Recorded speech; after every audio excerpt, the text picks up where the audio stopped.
Hello everybody, welcome to today's video. I hope you enjoy, so let's get started.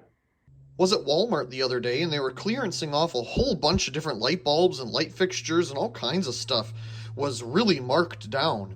I picked up what you see here for $1 a piece, so that's not a bad deal for some unique bulbs like this. I've always wanted to pick some of these up and try them out, these orange flame fire ones, and they had these blacklight ones on clearance as well, so I picked up what they had left. Not bad.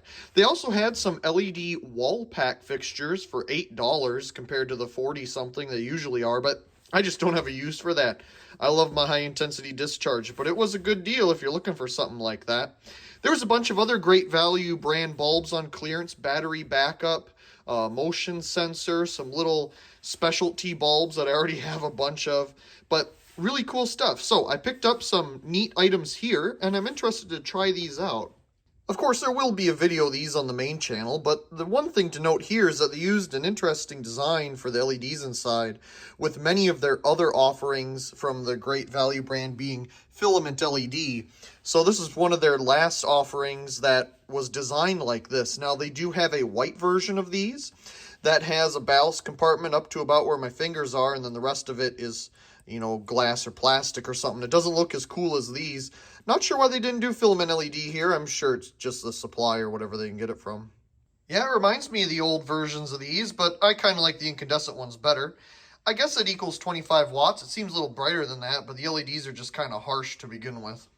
It's always time to move fixtures around, so let's talk about some ideas.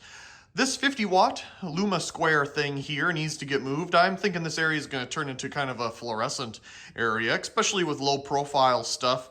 That it's low profile, it definitely fits when the garage door goes up, but we'll keep this area kind of fluorescent. We've got our street lights here, but I think this guy can get moved over here and go up right next to the ceiling fan here. It's low profile enough, it's not going to disturb the fan in any way, and I got some screws that'll go nicely into the board up here, kind of like how we did this one. Well, this one's bolted on because we're pulling a pull chain, but anyway, I'm thinking it can go here.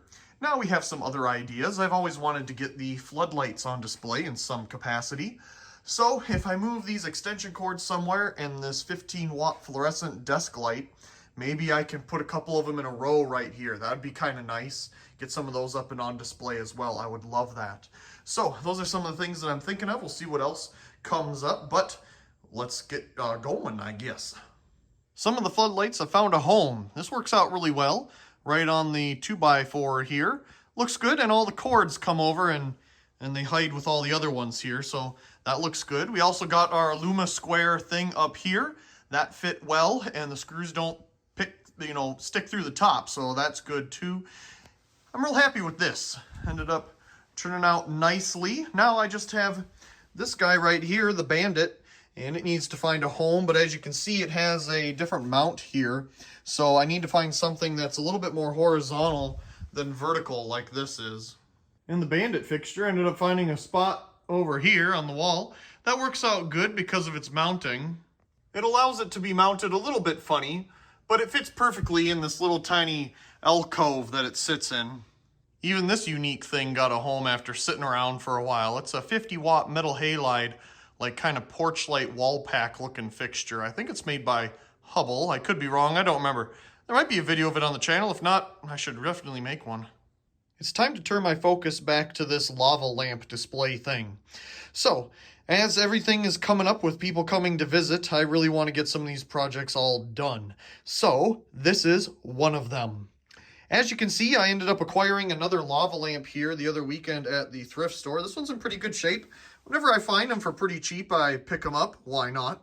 And I'm going to put that in place of this one that I got from a local lighting collector. I'm going to get this one restored, get it less cloudy, and then it'll end up back on the display here. But for the moment, just to keep the symmetry of it, I'm going to put this one in its place. It's the same height as the other three here, so it'll fit kind of nicely. And like I say, I'm going to get that one not fogged up anymore, and then it'll return to the display. We'll reorient them, and maybe we'll find more in the future. But for now, we're going to put this one in its place, maybe shuffle them up a little bit. I have a power strip there in the back that I purchased. I also have the Lampy black light here that is fun to have, and I got it all magnet it up to the metal top plate here, so it's not going anywhere. And I just need to get this all wired up. Now the idea is to have this wire come out the side here. It'll go behind all of this and wire into this power strip. Now, should you have power strips and power strips? No, but it's going to be switched, so it's not on all the time. And it's the best way to do it because you certainly can't put anything more there. There we go, it's all done. Now it's controlled by the little Wi-Fi switch thing. And that's all secured up with the wire going behind everything here for our lava lamps and black light. And if I don't want the black light, of course it is a lampy, so there is a switch on this. So it can be turned off if you don't want that effect. When I originally reballasted the 22-watt circle line that's now in the basement hallway, it had this ballast in it. And I know one of you in the comments pointed out that this could be a preheat ballast based on the amps and certain factors of it. I never really thought about that, but I kind of remember it being rapid start. So anyway, I want to test that out, because if it is preheat, we can just bypass a starter inside or whatever and hook up the starter that's, you know, now on the fixture. So I wired this up the same way it would have been on there, both reds on this side and both yellows on the other, and let's see what we get. I didn't like that. Okay, one different bulb later, here we go. Yeah, I guess that seems kind of rapid start to me. I don't really get a feeling of a starter inside. I mean, it could be some type of electronic starter. And now it doesn't even want to turn on. It's also got a weird hum to it. Interesting. I guess we'll just keep the preheat ballast that's in there. But I wanted to test this anyway. Welcome again to Random Project Time. It's time to put the fancy little bottom on this Encon. Just like we did with this one here, I have a second one. So we're going to go ahead and get this installed on the brown one upstairs. Okay, so first we'll loosen the screws and get this little cover off. And then we'll find the wires underneath that'll now be hidden by the fancy little cover. So we need to get that nut out of here. So there it is, our cover, our nut, some washer, and the little cover thing here that is broken. Now this was made just for temporary purposes. You're supposed to put something like this on once you get the fixture, the fan, and this is just a temporary thing to help cover up the little wires. I doubt these wires for the fixture are actually connected to anything, but I'll put some tape over the ends just to be safe about it. When doing the white model downstairs, because it had a light kit on it, it was missing this spring washer.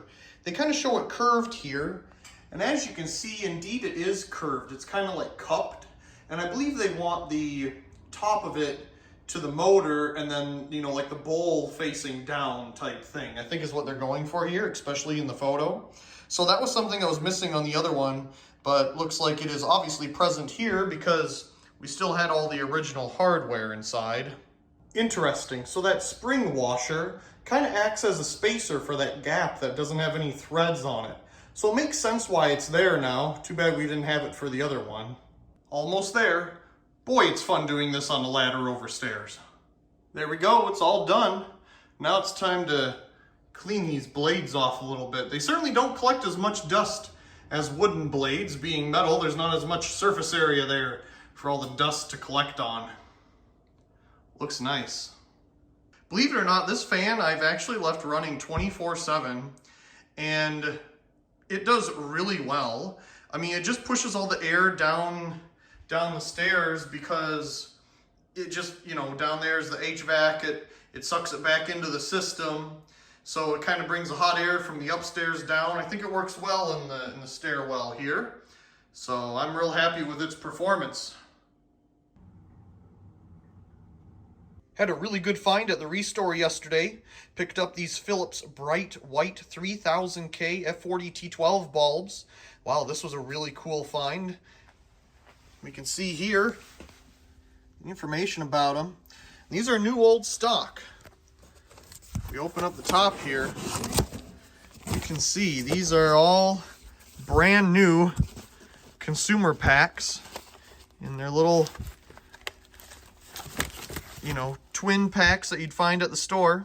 Now they had Daylight and Supreme Cool White. This was the only box they had of the bright white, and I wanted something a little bit more than just, you know, Cool White and Daylight. I have a couple, or I tend to find that more often than things like this, warm white, or just, you know, as they call it here, bright white.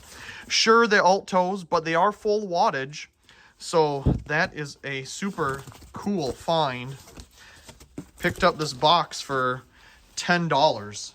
No complaints there. These are going to be great for all the fixture conversions we're going to do, and just having them for ballasts that require 40-watt bulbs and don't work necessarily with the energy-saving ones. Because I have the box of Utilitech energy-saving ones here.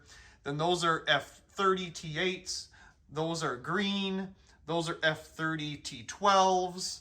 And then I have these two boxes here of F40 T12 Daylight GE bulbs. I got those for $12 a piece. There's 12 bulbs per box. Picked those up at the Restore a while back with my friend, and they're fine, but they don't really turn on too good. I think they have a mercury, you know, shortage thing. Of course, they're very modern-esque, just like the altos here, but I have some Philips altos in the garage here, some Supreme Cool Whites that are pretty nice, and they work really well. They're nice and bright, and they turn on every time, so I can't complain. What a nice find. Okay, so in the last clip, I think we were just talking about these bulbs. Well, it's another day, and we found some more things. So here's a bag of stuff. Let's see what we have inside. At this Restore, I picked up 4 of these Lights of America 12-watt U-tube-shaped bulbs. These are exactly what is needed for these fixtures right here. These both take this exact bulb. Unfortunately, I must be allergic to old fluorescent bulbs because I had to pause to sneeze a whole bunch. But anyway, I was surprised to find this many of these bulbs at the Restore because these are hard to find. So I have a couple of these adapters and a couple of these lights back home, and then the 2 on the wall here, so it's nice to have some replacement bulbs if I ever put them into service. So that was a cool find. I don't remember what I paid for these. I think they were like $1 a piece or something. This is a little preheat 22-watt circle line adapter. The funny part about this is it's the exact same thing that is in this light here. Exact same thing. This one has yellow and red wires, and this one has like white, yellow, and blue wires. But same exact thing. It has a nice screw adapter here. I think this was $1 as well, and I'm sure it works fine. It's probably got the starter shoved up in here somewhere, but I thought it was neat. Pick it up. I think it's one of those pack and pay or pay and pack brand ones. There's a video of that other one on the main channel. So a circle line adapter, can't go wrong with that. Then I picked up this ballast here. This one, their blue tags were 75% off. So I got this for 75% off. What is that? $1.50 or something I paid for this. This is a 2 F40 T12 rapid start or 34-watt lamp ballast. Brand new in box, as you may remember from previous videos here. I need one of these for that shop light that just stopped working for whatever reason. So this is awesome to have one of these ballasts. Now, my parents are coming out here very soon, next week, and I told them to bring one of these as a replacement. Well, now I have another one, so maybe I'll convert another fixture I have out here that's T8 to T12 again. That would be cool, especially since we have plenty of bulbs now. So it's also nice that this one does the 20 or the 34 watt because I have a bunch of those up above. Very nice find with the ballast there. Okay, and last but not least, at another Restore, I picked this up. This actually didn't come from a Restore.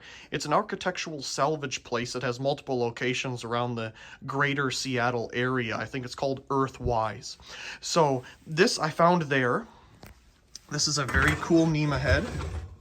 I need to turn it around here so we can really appreciate it. They had it for $35, as you can see here, but they had a 20% off sale, so I ended up getting it for $28. Not a bad deal. We got a nice variety of quality parts here. A nice GE arm. Too bad it doesn't have the extra little hook here. That would be totally awesome if it did. But the main piece here is this Nema Head. This is a Line Materials Nema Head with a huge photocell on it. Look at how big this thing is. This thing is massive. Let's see, I haven't even taken it off yet. Oh, the thing's heavy as can be. This is a huge photocell. Absolutely massive. Look at the size of the photocell socket on this thing. Oh, this is a huge photocell, huge Nema head. Very cool. It looks like you could, you know, vary how soon it turns on and off. Yeah, that's a huge photocell on there. Okay, and then we have our refractor assembly here. We have a slip fitter that does both the 2-inch and the 1 1/4 inch pipe, as you can see here. That's awesome. It says level, so I'm guessing you can put your level on there to help level this thing. And let me use 2 hands again. And here's the inside. So this refractor does have some little cracks in it, but they're not all the way through. It's just seeming to be toward the bottom here. But it's a very thick polycarbonate plastic refractor, and it does say line materials on it. LM, very cool. And as you can see here, it has what appears to be a Norelco bulb, but I did check on it when I was there because I was curious, and it does not appear to be a Norelco bulb. But let's look at this sleeve here because this is cool. Norelco high intensity discharge. I don't know, has anybody ever found a metal halide Norelco bulb? That would be interesting. I don't think I've seen one like that. I've seen plenty of mercury vapor. I don't know if I've seen, well, I have seen a high pressure sodium. I'd be lying if I didn't, because I have a Norelco area light that has a high pressure sodium bulb that has their name on it. I don't know if I've seen a metal halide one. Okay, so looking inside, we can see the ballast down in there, and here's our bulb. As I say, I don't think this is a Norelco because it's a GE instead. Let's see how much usage it has on the arc tube. Oh, it's not totally blackened yet. In fact, it looks like it has very light use on it. Yeah, the arc tube seems a little bit white. It's probably in that stage of being or turning white. Yeah, you can't really see through it too good. Yeah, it definitely has some hours on it. It's definitely not as clear. Like, you can't see the inner workings of the arc tube. You see that little, like, kind of dark spot there. I guess you can kind of see the starting probe, but it's definitely not as clean as, like, this one, for example, where you can really see everything inside. So we'll have to try it out. But we have a Norelco sleeve and a GE bulb. And of course we have our ballast inside, so let's remove our refractor assembly here. And we do have a pretty rusty ballast inside, but I've seen some of these fixtures where the ballast is like this and they run super quiet still. So I'm not too terribly concerned about it. It looks like there used to be a label of some kind there, but unfortunately all the information is long gone, same with whatever sticker was on here. So we're going to have to turn it on with 120 and hope that it's a 120 volt fixture. It certainly has some really big wires coming through it here out to the bottom, so it was wired up to something substantial at one point in time. But it's neat that it does have a terminal block on it. That's pretty cool.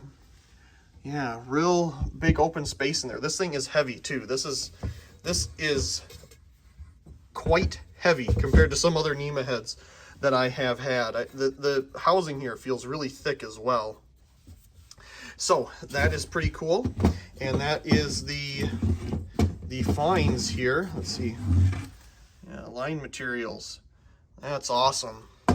So for $30, I think it's pretty good. We got a nice old refractor here. Whether the ballast works or not, I don't know, but a very cool Nema head. Awesome photocell. That thing's huge. I love that thing. An arm, can always use an arm. And of course the bulb. I think that's a pretty good bundle right there. So that'll be fun to play around with. And of course all of our other finds this week. Very fun. I really do hope you enjoyed today's video, and if you did, be sure to subscribe to the channel for more videos like this one. Leave a like down below and a comment. I do enjoy reading all of your comments. Of course, check out the other videos here on the screen. And until next time, thank you very much for watching.